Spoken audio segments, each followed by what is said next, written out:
Awas. Ini yang diancam oleh Allah dimasukkan ke dalam neraka jahanam. Dan lebih duluan dibanding orang-orang yang tidak beriman kepada Allah. Ini duluan, nggak banyak orang tahu. Ini duluan masuk neraka. Dan nerakanya yang paling dalam, keraknya.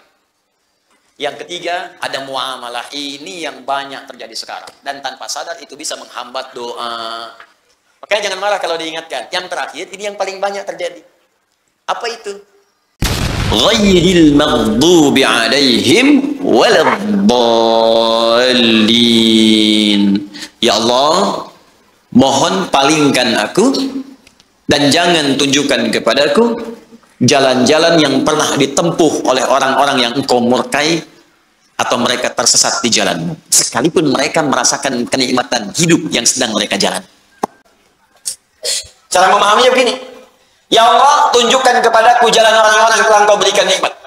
Kata Allah, saya tunjukkan. Ikuti para nabi, siddiqin, orang soleh, syuhada. Ya Allah, berikan kepadaku jalan orang-orang yang telah engkau berikan nikmat. Kata Allah, ikuti. Nih, para nabi, siddiqin, syuhada, solihin. Tapi ingat, engkau pun akan melihat orang-orang yang terasa seperti nikmat hidupnya, padahal dia mendapatkan laknat dariku. Dia seperti nikmat hidupnya, padahal tersesat. Ada kelihatan orang seperti kaya, tapi Allah murka kepadanya. Ada orang kelihatan seperti punya kedudukan, punya kemampuan, punya kenyamanan, kemapanan materi, tapi Allah murka kepadanya dan mengatakan tersesat dalam kehidupan, bahkan diancam oleh Allah Subhanahu wa taala. Saya tanya kepada Anda, ada orang yang pernah merasa hidupnya nikmat diabadikan dalam sejarah tapi Allah melaknatnya? Banyak. Contohnya siapa? Firaun. Contohnya siapa? Qarun. Bukankah Qarun merasa enak dalam hidupnya? Tapi kemudian dikubur hidup-hidup kena likuifaksi? Bukankah kemudian Haman merasa hebat dengan otaknya, tapi terkubur bersama Firaunnya? Bukankah Namrud pernah merasa berkuasa, tapi hancur ditelan oleh kehidupan bumi? Jadi Anda akan saksikan, kata Allah, ada orang yang kena fata morgana, pengen ikut seperti nikmat mereka, tapi jauh dari Allah Subhanahu wa taala. Paham? Baik, siapa orang-orang ini? Yang kelihatan nikmat tapi tidak Allah sukai, yang kelihatan nyaman tapi sedang tersesat. Atau yang kedua, kita langsung bermohon kepada Allah, ya Allah, walaupun belum tampak dalam pandangan saya, jauhkan saya dari mereka dan dari sifat-sifat mereka. Jangan sampai saya seperti itu. Yuk kita lihat. Alladzina fasadat iradatuhum fa'alimul haqqa wa 'adalu anhu. Pertama kata Allah, ini berlaku hukum umum. Bagi orang-orang yang fasadat iradatuhum, orientasi hidupnya sedang gak jelas. Orang nggak jelas tuh begini kata Al-Quran. Satu, kata Allah, pertama punya ciri umum. Oh, hati-hati dengan ciri ini. Artinya kalau ciri ini melekat pada seorang hamba, berarti tanda hamba itu sedang tidak disukai oleh Allah Subhanahu wa taala. Ciri pertama, alladzina fasadat iradatuhum, yang orientasi hidupnya sudah tidak jelas. Rusak. Fasad itu rusak. Jadi kalimatnya sudah bukan nggak jelas lagi, rusak. Ada orang yang orientasi hidupnya tidak jelas. Yang kedua, memang hidupnya sudah rusak. Kalau manusia yang menyebut rusak, mungkin persepsinya bisa berbeda. Kata orang Bekasi, rusak. Kata orang Jakarta, enggak kok. Kata si Fulan, ini orang jahat. Kata yang lain, baik kok. Makanya kadang-kadang ada orang disebut baik, ada orang saat yang bersamaan menyebut dia buruk. Jadi kalau ada satu visi dengan orang yang lain, pandangan bisa beda. Menurut preman itu baik. Menurut yang suka mabuk itu bagus.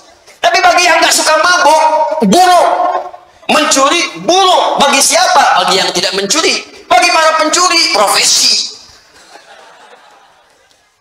Bagi kita korupsi, buruk. Yang nggak korupsi. Bagi koruptor, itu peluang. Bagi pezina, zina itu bagian kehidupan. Bagi yang nggak zina, nggak akan menikmati. Ya, bagi pelaku maksiat itu memang bagian dari kehidupan. Bagi orang taat, benci. Makanya kalau ada bagian dari yang halal sudah nggak suka dalam hidup kita, pandangan sudah nggak suka melihat yang halal dari pasangannya. Pendengaran sudah nggak suka mendengar yang halal. Artinya ada bagian maksiat masuk ke dalam bagian tubuhnya. Ada yang paling tinggi, rusak, kata Allah. Sehingga dengan rusaknya itu, mohon maaf, dia mendapatkan murka Allah Subhanahu wa taala. Telinga rusak, mata rusak, lisan rusak, hati rusak. Siapa orang-orang itu? Alladzina alimul haqqa wa hum alimu al-haqqa wa adalu anhu. Allahu akbar, na'udzubillah min haula. Mereka itulah orang-orang yang sudah mengerti sebuah kebenaran dengan jelas. Benar. Jelas. Hujahnya nggak bisa dibantah lagi. Memang jelas. Dan mereka yakin itu benar. Mereka tahu ini benar. Tapi mohon maaf, dengan pengetahuan itu, justru mereka berpaling dari kebenaran yang dimaksudkan. Udah tahu benar, diingkari. Udah tahu benar, nggak dikerjakan. Udah tahu kemudian salah, masih dilakukan juga. Sudah tahu kata Allah ini yang benar, dia tinggalkan ini yang salah, dia kerjakan. Maka ini ciri pertama pada orang-orang yang hidupnya sudah tahu kebenaran hak. Kebenaran itu dibagi dua. Ada sidqun, sadaqah. Ada hakun, itu berbeda. Kalau disebutkan kalimat sidqun, itu persepsinya bisa beda. Kadang menurut si A itu benar, menurut si B itu salah. Beda persepsi. Ibu datang mau ke pengajian, datang kepada papa. Papa mama mau ke pengajian, bagus. Menurut papa gaunnya mana yang paling bagus ya? Hijau atau biru? Kata papa, biru deh mah. Ah kayaknya hijau deh. Beda persepsi. Jadi menurut ibunya hijau, menurut suaminya biru. Itu padahal dua-duanya mungkin benar atau juga mungkin salah. Tapi kalau hakun, al-haq, itu artinya kebenaran yang sudah memang benar dan buktinya nyata, sulit untuk ditolak. Dan satu-satunya kebenaran yang tidak bisa dibantah lagi, kebenaran yang bersumber dari Allah Subhanahu wa Ta'ala. Quran surah kedua ayat 147. Al-haqqu bir rabbika fala takunanna minal mumtarin. Semua yang hak itu pasti sumbernya dari Allah Subhanahu wa Ta'ala, maka jangan pernah ragu saat Anda mendapatinya. Nah, kalau orang sudah mendapatkan keterangan hak, lantas kemudian dia menyalahinya, maka Allah benci dengannya. Maka rusak lantas hidupnya. Apa hak yang paling tinggi? Hak tauhid. Allah terangkan dengan jelas. Silahkan dibuka dimanapun, cuma dalam Al-Quran yang mengatakan saya Tuhan, sembah saya, kata Allah. Quran surah ke-20 ayat ke-14. Innani anallahu la ilaha illa ana, kata Allah, fa'budni. Saya Allah, fitrah ketuhanan, berani mengatakan saya Tuhan. Jadi kalau ada yang bukan Tuhan, tidak akan bisa mengatakan saya Tuhan. Karena Quran itu firman Allah, dan Allah memiliki sifat-sifat ketuhanan. Karena punya sifat ketuhanan, punya bagian ketuhanan, dan sempurna ketuhanannya, maka berani mengatakan saya Tuhan. Makanya keterangan ini Anda nggak akan temukan dalam buku manapun dan kitab manapun, kecuali di Al-Quran. Kenapa? Karena fitrah manusia tidak bisa mungkin mengatakan lisannya saya Tuhan. Mustahil. Allah mengatakan saya Tuhan. Tidak ada Tuhan selain saya. Kemudian menyampaikan kepada kita untuk belajar, cerna dengan akal. Ini saya bandingkan secara logika. Ya, makhluk tidak sama dengan Khalik. Jadi kalau makhluk punya sifat A, pasti Tuhan akan beda. Karena Tuhan mesti beda dengan makhluk. Turunkan ayat ini, turunkan ayat ini, turunkan ayat ini. Sampai sempurna kita dapatkan pengetahuan. Tapi kalau kita sudah sadar Allah itu Tuhan yang benar, masih berpaling juga dari situ. Nah ini satu, Allah nggak suka. Turunannya, sifat-sifat misalnya kenabian. Misal yang paling contoh, Ibnu Katsir menyampaikan contoh dengan jelas. Bisa. Teruskan. Wahuma tariqatul yahud. Pertama contoh di masa lalu dicontohkan seperti ini. Dan ingat ya, ini bukan spesifik pada golongan umat tertentu. Kalau bagiannya punya seperti ini, maka dia sedang dimurkai oleh Allah. Hati-hati. Contoh, kata Ibnu Katsir tercatat dalam sejarah orang Yahudi di masa lalu. Diperkenalkan tentang tanda kenabian. Mereka tahu, karena mereka yang minta. Mereka yang minta. Buka Quran surah kedua Al-Baqarah. Ya, misalnya dari ayat 89. Tambahkan ayat 101. Ada. Walamma ja'ahum kitabun min 'indillahi musaddiqun lima ma'ahum wa kanu min qabli yastaftihuna 'alal ladzina kafaru falamma ja'ahum ma 'arafu kafaru bih. Sebelumnya mereka selalu minta kepada Allah, ya Allah turunkan rasul terakhir, turunkan rasul yang hebat, turunkan ya Allah rasul yang bisa membimbing kami. Dijawab oleh Allah. Begitu dijawab diturunkan rasul, diingkari. Turun Quran surah kedua ayat 101. Walamma ja'ahum, paling kanan sebelah bawah. Walamma ja'ahum rasulun min 'indillahi musaddiqun lima baina yadayhi nabadha fariqun minal ladzina utul kitaba kitaballahi wara'a dhuhurihim ka'annahum la ya'lamun. Mereka minta di kitabnya tercatat tanda-tandanya. Nanti akan datang rasul terakhir, ya, di bagian-bagian pundaknya itu ada tanda kenabian. Kalau dia jalan awan-awan menaungi, kalau dia sakit langsung obatnya ada dalam dirinya, ada semuanya. Dan mereka tahu ketika Rasul itu diutus, tahu siapa itu. Bahkan bahasa Qurannya, Quran surah kedua ayat 146. Ya, alladzina atainahumul kitaba ya'rifunahu kama ya'rifuna abna'ahum. Sungguh orang-orang yang baca di kitab itu kenal Nabi Muhammad seperti mereka mengenal anak-anak mereka sendiri. Bapak kan kenal anak bapak, kenal betul. Nggak mungkin anak saya diklaim anak bapak, saya marah. Saya kenal anak saya, nggak mungkin saya ngaku anak orang anak saya. Karena tahu betul fisiknya begini, caranya begini, dia paham betul. Semirip-miripnya anak bisa kita bedakan. Ada anak kembar 100, pasti ada bedanya. Pasti ada bedanya. Nah ini kata Al-Quran, orang-orang yang tahu baca di kitab itu ngerti betul. Tahu ciri Rasulullah seperti mereka mengenal anaknya masing-masing. Tahu. Cuman satu masalahnya. Mereka merasa Nabi yang diutus ini yang terakhir bukan dari kalangan suku mereka. Fanatisme muncul. Karena bukan dari kalangan kelompok, bukan dari kalangan fanatik, bukan dari kalangan sukunya, bukan dari jalur nasabnya, ditolak itu. Jadi bukan menolak kerasulannya, menolak karena bukan berasal dari golongannya. Itu. Karena bukan jalurnya dari jalur Sarah. Padahal tidak ada masalah dengan Sayyidah Sarah. Dua-duanya sama. Ya, Sayyidah Sarah, Sayyidah kemudian Hajar, tersambung ke Nabi Ibrahim alaihissalam. Cuma mereka pengennya dari golongan mereka. Karena nggak dapat masuk dari situ, benci dengan Nabi Muhammad, bahkan ingin membunuhnya. Itu maka disebutlah seperti itu. Itu puncak tertinggi kedua. Pertama, menentang Allah. Kedua, menentang Rasul. Dah tahu Nabi itu baik, Nabi itu sempurna, disoal misalnya. Nah, itu besar itu. Ya, harus kembali ke jalan yang benar, kita doakan. Menentang Allah juga demikian. Sudah tahu Allah Tuhan yang Esa. Dia bahkan mengatakan, asyhadu an la ilaha illallah wa asyhadu anna Muhammadar Rasulullah. Saya ingatkan dengan baik-baik, hati-hati dengan ini. Lantas lisannya bisa mengatakan semua agama sama, menuju pada Tuhan yang sama, cuma caranya beda-beda. Itu tingkat pertama, ghairil maghdubi alaihim. Awas, hati-hati kalau ada yang seperti itu. Kalau dalam urusan akidah saya tegas. Saya tidak peduli. Anda mau argumentasi, duduk dengan saya. Silakan kita bicara. Ya, duduk. Anda punya buku apa? Baca, ayo duduk dengan saya. Jangan-jangan Anda baca Quran aja belum lancar. Anda bisa mengatakan semua agama sama, dalilnya ini, baca di hadapan saya. Saya pengen tahu bagaimana cara baca Anda. Ya. Itu. Ada sesuatu yang salah gitu. Nah, itu maghdubi alaihim, sudah tahu Allah yang benar, lisannya mengatakan salah. Kita itu nggak usah diajarkan toleransi. Islam itu sudah khatam masalah toleransi. Cuma di kita ada ajaran lakum dinukum. Makanya kita hormati saudara kita sebangsa senair yang Kristen, ya kan? Hari ibadahnya kita hormati, nggak usah diganggu, jangan ganggu. Ya, nggak usah sweeping ke tempat ibadah orang lain. Ya, nggak usah, jangan lakukan karena kita punya sifat toleransi di situ. Ya, tapi juga jangan terlampau heboh ya agama. Hari ibadahnya aja belum muncul, kenapa sudah pada heboh begini? Ya, kita hormati, kita toleransi, jangan sweeping, jangan ganggu, hormati mereka, mengganggu dosa kita. Tapi kalau bertanya tentang Islam, jelaskan itu keindahannya. Jelaskan di sini, di kita khatam di wilayah-wilayah itu, dan kita diminta untuk menjaga nilai keutuhan dalam kehidupan. Jelas? Nah, itu contoh yang mudah, dan kadang membuat kita itu nggak sadar. Ternyata banyak sekali ajaran tayangan yang bisa membuat Allah murka. Dan itu mungkin yang menghambat doa-doa kita itu. Baca buku, salah buku yang dibaca, yang menjauhkan kita dari Allah. Ikut ceramah, salah ceramah, yang menjauhkan kita dari tuntunan Rasulullah.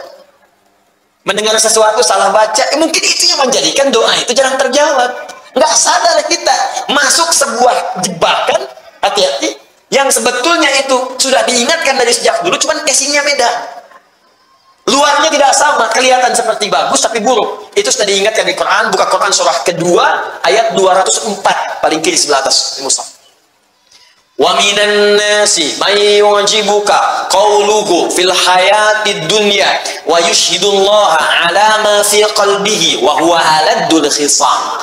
Anda akan dapati di antara sementara orang yang kalau bicara kata-katanya begitu menarik, retorikanya begitu cantik. Awas, hati-hati.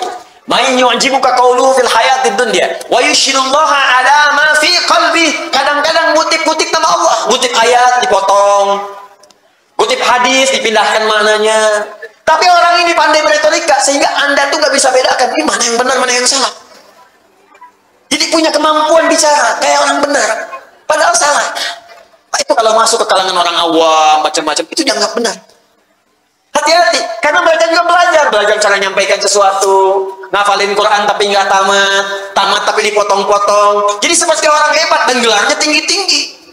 Makanya ketika bicara, nggak ada gelarnya yang singkat-singkat, nggak ada. Pasti yang S3, paling kecil S2, ada yang profesor. Karena itu gelar digunakan untuk menyampaikan sesuatu seakan-akan punya legalitas. Padahal itu musuh yang sangat nyata, kata Allah. Nih, maghdubi alaihim. Awas, awas, hati-hati. Sekarang masuk kampus, masuk sekolah. Apa ibu mau? Ibu mengandung 9 bulan 10 hari, diberikan ASI. Sampai sempurna 2 tahun, Anda merawat berpuluh kesah, keringat macam-macam. Tiba-tiba besok-besok pulang anak Anda mengatakan semua agama sama. Maghdub alaihim. Kalau satu orang dimurkai Allah masuk ke keluarga, wah, itu yang paling baik. Jaga dengan baik. Caranya mendoakan. Ya, jangan saling tuduh dulu, doakan dulu, doakan. Kemudian pelan-pelan kita lawan dengan akhlak yang baik. Setelah itu tampilkan, di sana bikin status, ini bikin status. Di sana potong ayat, sempurnakan ayatnya oleh kita. Begitu caranya. Jelas ya? Sampai sadar betul dengan apa yang kemudian kita yakini. Jadi satu, ada aspek tauhid. Yang kedua, ada aspek terkait dengan nubuwah, pesan-pesan kenabian. Yang ketiga, ada muamalah. Ini yang banyak terjadi sekarang. Dan tanpa sadar itu bisa menghambat doa. Jadi walaupun Anda amin, amin tiap hari 17 kali amin dalam sholat nih. Ghairil maghdubi alaihim waladdallin. Amin. Man wafaqat aminu taminal malaika ghufira lahu ma taqaddama min dzambi. Siapa yang baru amin saja bersamaan dengan aminnya malaikat, maka bonusnya diampuni semua dosa-dosanya. Bonus. Tapi kenapa ampunan dosa nggak muncul? Karena tadi antara perkataan dengan perbuatan berbeda.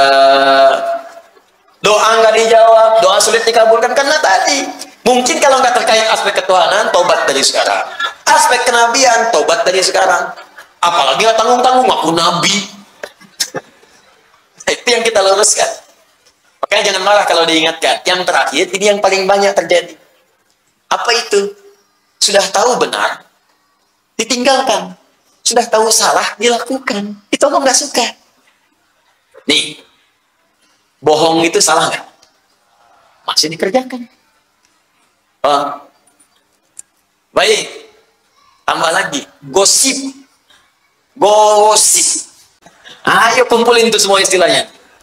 Singkatnya, gibah. Salah atau benar? Udah tahu salah, dibikin acara. Dinikmati, ditungguin. Ngalahin sholat. Ngalahin baca Quran. Terus cita-cita pengen masuk surga Firdaus. Cie-cie. Gimana memahaminya? Susah saya pahami itu. Udah tahu salah, diikutin terus pengen masuk surga. Ya, doanya kalau doa sulit dikabulkan, cek dulu barangkali ini salah satunya. Kan kelihatan seperti sederhana kan? Coba, maaf, berselisih salah tidak? Masih ribut. Fitnah, salah tidak? Masih fitnah. Mencela, salah tidak? Masih mencela. Pantas kemudian hidupnya juga nggak akan tenang. Ini maghdub alaihim, ini skala kecil. Allah nggak suka. Kalau yang tadi yang tinggi-tinggi udah jelas itu ancamannya tinggi. Ancamannya tinggi. Ah, jadi kalau yang seperti ini biasanya pekerjaannya dua. Kalau melanggar ketentuan Allah dengan mudah itu. Pertama, awas. Ini yang diancam oleh Allah dimasukkan ke dalam neraka jahanam. Dan lebih duluan dibanding orang-orang yang tidak beriman kepada Allah. Ini duluan, nggak banyak orang tahu. Ini duluan masuk neraka. Dan nerakanya yang paling dalam, keraknya. Pernah bikin nasi liwet? Kalau keraknya itu yang paling gosong kan? Ini yang paling gosong nih. Paling gosong. Ya, ini ancamannya tinggi. Siapa mereka? Golongan munafiqun. Golongan munafiqun. Buka Quran surah keempat An-Nisa ayat 140. Paling kiri sebelah bawah. Wa qad nazzala 'alaikum fil kitabi an idza sami'tum ayatillahi yukfaru biha wa yustahza'u biha fala taq'udu ma'ahum hatta yakhudu fi haditsin ghairi innakum idzam mithluhum innallaha jami'ul munafiqina wal kafirina fi jahannam jami'a. Innal munafiqina fid darkil asfali minan nar. Keraknya. Telah tetap ketentuan dalam Al-Quran. Jika Anda menemui, mendengar atau melihat, menyaksikan orang-orang yang sengaja memanipulasi ayat-ayat Allah, diputar balikan ayatnya, atau sengaja diingkari, sudah tahu benar kemudian ditinggalkan. Yustahzau bi, atau sengaja mengolok-olok atau memprovokasi itu semua. Bisa jadi tingkat paling tingginya supaya orang menjauh dari Allah. Contoh, bapak orang munafik namanya disepakati oleh para sejarawan dengan Abdullah bin Ubay bin Salul. Abdullah bin Ubay bin Salul. Itu disebut dengan Abul Munafiqin. Para sejarawan menyebutkan itu bapaknya orang munafik sebumi. Ya. Dan di akhir hidupnya bahkan dilarang oleh Allah, Nabi dilarang oleh Allah untuk menyolatkan jenazah ini. Di lisannya mengaku beriman. Itu kalau sholat, sabnya pertama. Depan Nabi senyum-senyum. Senyum, nyapa, proposalnya bagus-bagus ke Nabi. Ini banyak nih sekarang, Rasulullah umat begini. Tapi di belakang Nabi memprovokasi. Menghambat dakwah Nabi disampaikan kepada kaumnya. Ini Muhammad ini cuma pemecah belah saja. Muhammad cuma cari muka saja. Muhammad begini. Dihambat orang supaya tidak belajar dengan Nabi Muhammad. Dihambat orang supaya tidak kemudian mendatangi Nabi Muhammad. Dihambat orang supaya tidak mendapatkan kebenaran dari risalah Nabi Muhammad SAW. Yang paling dahsyat, itu Nabi masih berlaku baik. Berharap mau kembali, didoakan. Tapi pilihan jalan itu diikuti. Pilihan jalan Abdullah bin Ubay bin Salul diikuti, nggak mau kembali ya. Begitu kemudian yang paling dahsyat ini, datang dia mengatakan, ya Rasulullah masih sudah penuh. Bagaimana kalau kemudian kita bikin masjid lain aja, supaya terpisah bagian-bagiannya. Kata Nabi, oh, bagus juga ya. Padahal di belakang dia kumpulkan pengikutnya, dia katakan, Muhammad itu punya markas, kita akan punya markas juga. Dia bikin masjid lain namanya Dirar. Bukan masjid, tapi tempat untuk makar kepada Nabi. Maka turun perintah dari Allah, hancurkan itu, karena itu bukan masjid. Bukan menghancurkan masjid. Hancurkan tempat itu, karena itu bukan masjid. Ketika mau meninggal pun, masih ingin menampakkan dekat dengan Nabi. Pengen ditengok. Dalam sakitnya, anaknya datang, Abdullah. Ini Abdullah anaknya soleh. Jadi jangan hukumi munafik satu orang, itu untuk seluruh keluarganya, belum tentu. Jangan bully orang yang tidak sama sifatnya. Ya, maaf, Abu Jahal itu luar biasa buruknya, tapi anaknya Ikrimah itu luar biasa, jenderal yang sangat hebat di dalam perang, dan pembela Nabi nomor 1 di antara bagian-bagian sahabat. Nah, ketika Abdullah datang kepada Nabi, katakan, ayah saya sakit ya Rasulullah. Nabi kasih kemudian air, nih, balik ke bapakmu suruh minum. Datang kemudian kepada bapaknya, bawa dilemparkan. Apa Muhammad ini cuma cari muka saja di hadapan saya? Wah, sedih anaknya. Tapi ketika dalam sekaratnya dijenguk oleh Nabi dan para sahabat, dia tidak ingin menampakkan keburukannya pada Nabi. Bahkan di hari akan wafatnya pun dalam sakaratul maut, dia berkata kepada Nabi dan para sahabat saat itu, ingin menunjukkan kehebatannya. Ya Rasulullah, mohon kalau engkau berkenan bisa memberikan jubah luarmu untuk menutupi aku saat akan wafat ini. Umar sampai gregetan. Ya Rasulullah, perintahkan kepadaku kepenggal kepalanya saja. Kata Nabi, jangan ya Umar, karena orang ini nampak dia orang-orang baik. Orang nggak banyak tahu isi hatinya. Kalau kemudian kita hukumi buruk, jadi fitnah di kalangan banyak orang. Itu rumus dari Nabi. Jangan ya Umar, cuman jubah kok nggak apa-apa, pakaiin aja. Begitu dipakaikan, sudah meninggal mengenakan jubah Nabi, tapi turun ayat untuk melarang Nabi menyolatkan jenazahnya. Dilarang oleh Allah. Jangan salatkan, la tusalli ala ahadin. Jangan salat dari salah seorang pun di antara golongan munafik itu. Dan ketika ayatnya turun, hukumnya berhukum umum. Ini menunjukkan akan ada lagi orang seperti itu di masa-masa setelah Nabi Muhammad SAW. Tadi itu Abdullah bin Ubay bin Salul. Hidupnya begitu kolokan, wafatnya mengesalkan. Nah, kalau disebutkan umum, maka kaidah dalam asbabun nuzul, kaidahnya berkata demikian. Al-ibratu bi umumil lafzi la bi khususis sababi. Hukum itu akan berlaku dengan keumuman lafaz, bukan sebab khususnya. Di sifat munafik itu, sifat nifak itu akan terbawa di setiap masa. Anda akan menemukan, makanya disebutkan tandanya oleh Al-Quran. Untuk orang baik, ayat ke-2 sampai ke-5 Al-Baqarah. Orang-orang yang ingkar 6 sampai 7, tapi munafik 8 sampai 12 tandanya. Ada yang di depan Anda baik-baik memuji, di belakang menjelek-jelekan. Sekarang banyak. Ada di depan Anda menyayangi, yang di belakang kemudian menjerumuskan. Banyak. Ada yang di depan Anda seperti orang baik, di belakang kemudian mencela Anda. Banyak. Maka diturunkan ayat ini untuk mengajak sadar lagi. Ya, bukan untuk menjatuhkan hukum, polis tidak. Makanya kita doakan. Makanya saya sering katakan begini, saya mendoakan orang-orang yang mencela, ya, atau misalnya menjelek-jelek, saya doakan supaya kembali. Sudah cukup setan menjadi musuh yang paling bahaya buat kita. Jangan cari musuh yang lain. Ya, kalau ajaran saya seperti itu, saya ikuti. Kita jangan mencela, kita jangan kemudian merusak, jangan melakukan fitnah. Siapapun yang menyakiti, kita doakan kembali kepada jalan-jalan yang baik. Siap insya Allah? Jelas ya? Terakhir, waladhdallin, atau jalan orang-orang yang tersesat. Siapa orang yang tersesat ini? Orang yang memang dari kecil nggak tahu kalau itu salah. Kalau Yahudi punya tanda. Ya, jadi dari kecil nggak tahu ini salah, tersesat dia jalannya. Ada yang mengatakan nabinya bukan Nabi Muhammad, Islam juga. Islam agamanya disebutkan, cuman nabinya bukan Nabi Muhammad. Ada yang nabinya Ahmad, nabinya Fulan, ada yang nabinya perempuan, macam-macam. Nah, ada anak yang dari lahir tinggal di lingkungan itu nggak tahu dia. Itu yang disebut dhalin. Sesat karena belum tahu. Itu aspek-aspek ketuhanan, aspek kenabian, aspek kesehariannya. Ada yang nggak tahu memang itu salah dikerjakan juga. Tapi itu jarang. Jarang, karena fitrah kita akan menolak sesuatu yang salah. Pak, coba misalnya lewat dari sini. Oh, kayaknya bukan sendal saya sih. Kayaknya dipakai ya kalau sendal orang. Dia tahu itu. Kecuali yang mirip sendalnya, mirip, ukuran sama dipakai. Nyampe sana baru sadar, ih kok nggak enak makainya. Emang nggak enak kan, karena itu udah lama, yang Anda baru. Atau kebalik gitu kan. Paham ya?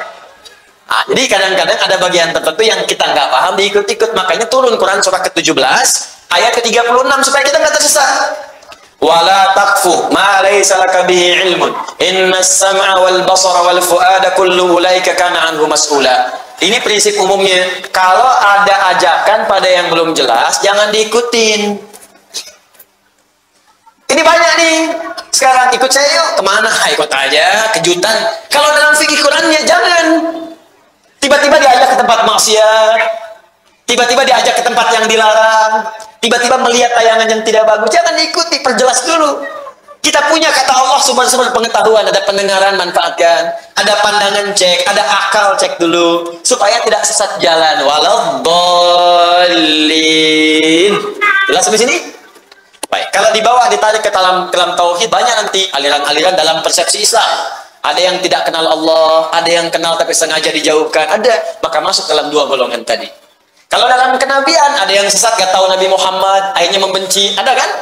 Di aspek kenabian karena belum kenal. Dulu di Denmark, di Belanda, ada yang mencela Nabi, bikin kartun tentang Nabi, menjelek-jelekan Nabi karena belum kenal. Bukan karena tahu menjelekkan, bukan karena belum kenal, dijelek-jelekan, boldin. Begitu dijelaskan kepadanya, datang. Saya punya kawan dari Kuwait, namanya Syekh Al-Farisi. Itu orang hebat, punya kampanye mencintai Nabi. Tapi kampanyenya internasional. Jadi begitu menemukan orang yang tidak suka dengan Nabi, dia akan datang. Pernah bertemu saya ke Jakarta, saya ketemu, kita ngobrol, bikin program Cintai Nabi, bagaimana share dengan di lain-lain tempat. Saya pernah diundang untuk dipertemukan. Jadi ada seorang yang pernah ingat, yang pernah mencela Nabi, bikin kartun tentang Nabi, pernah ingat? Ya, ada yang di Belanda, Arnold, ada yang di Denmark. Itu satu waktu oleh beliau didatangi. Cerita pada saya. Begitu didatangi, diajak makan malam. Tapi nggak pernah nyebutkan kalimat apapun. Nggak pernah nyebutkan tentang Nabi, nggak pernah apa, nggak pernah. Cuman beliau ngajak makan malam aja. Disambut, dijamu, makan malam di restoran yang paling enak, tempat yang paling mewah. Dia ngajak datang. Nggak pernah bicara apapun, ngobrol aja. Begitu kemudian, keluarlah kalimat dari pencela tadi kepada Nabi. Anda, apa yang menjadikan Anda menjamu saya dengan luar biasa begini? Dari tadi Anda cuma bicara yang netral, yang baik-baik, jamu saya, semua difasilitasi. Maksudnya apa katanya? Apa yang motivasi Anda? Apa jawaban dari Syekh Al-Farisi ini? Kata beliau, inilah yang diajarkan oleh Nabi Muhammad yang Anda celah untuk memuliakan orang yang belum kita kenal. Langsung bengong, seketika tak bisa berucap. Lalu kemudian dia pamit pada saat itu meminjam referensi tentang Nabi Muhammad, dibaca dengan benar. Begitu kenal, asyhadu an la ilaha illallah, asyhadu anna Muhammad Rasulullah. Langsung diajak ke Mekah, dikasih haji, ketemu Syekh Sudes. Lihat nama saya foto-fotonya. Ketemu Syekh Sudes, kemudian sekarang jadi duta di negaranya untuk mengenalkan Islam dengan lebih baik. Itu yang tadinya nggak kenal menjadi kenal. Makanya ada kalimat mengatakan tak kenal maka ta'aruf. Bukan tak sayang, Bu. Tak kenal maka ta'aruf. Ya, karena tidak kenal itu tidak harus selalu sayang. Ibu kenal dengan suami tetangga, masa sayang? Jelas ya? Tak kenal maka tak. Maka kita berlindung kepada Allah. Ya Allah, jauhkan saya dari punya sifat-sifat sudah tahu benar tapi saya tinggalkan. Sudah tahu salah saya kerjakan. Minta perlindungan setiap hari 17 kali. Tapi karena nggak dibaca dalam hati, maksudnya hatinya nggak ikut, cuma di lisan, jadi gersang. Makanya hatinya nggak terobati. Karena hati nggak terobati, walaupun sholat 17 kali baca Al-Fatihah setiap hari, nggak ada pengaruhnya. Ada yang gibah aja, ada yang baru selesai sholat udah ngomongin imamnya. Padahal imam bacaan sepanjangan. Setelah saya pulang, baru selesai sholat. Ada yang kajian udah ngobrolin ustadznya, macam-macam. Padahal sedang berbuat yang baik, tapi saat bersamaan mengerjakan yang salah. Saya cuma mau tanya, sudah berapa banyak Anda membaca ghairil maghdubi alaihim waladdallin setiap hari sampai dengan malam ini? Dari sejak usia kita. Pertanyaannya, dari setiap ratusan ribu bacaan yang kita bacakan, berapa banyak yang diamalkan di situ? Jangan-jangan kita nuduh orang, ternyata penunjuk itu menunjuk kita sendiri. Bukankah saat satu menunjuk yang lain, empatnya kembali kepada kita? Hah? Coba dicek lagi. Awas hati-hati, waladdallin atau banyak yang nggak tahunya selama ini.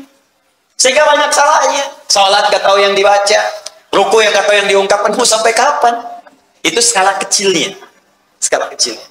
Maka dari itu, kalau orang benar Al-Fatihahnya, meninggalkan segala yang dilarang oleh Allah, mengerjakan segala yang diperintahkan, punya model kehidupan yang jelas, maka apapun yang dia minta, Allah akan segera menjawabnya. Karena itulah ditutup dengan kalimat amin, yang diartikan istajib ya Allah, mohon jawab doa-doa kami.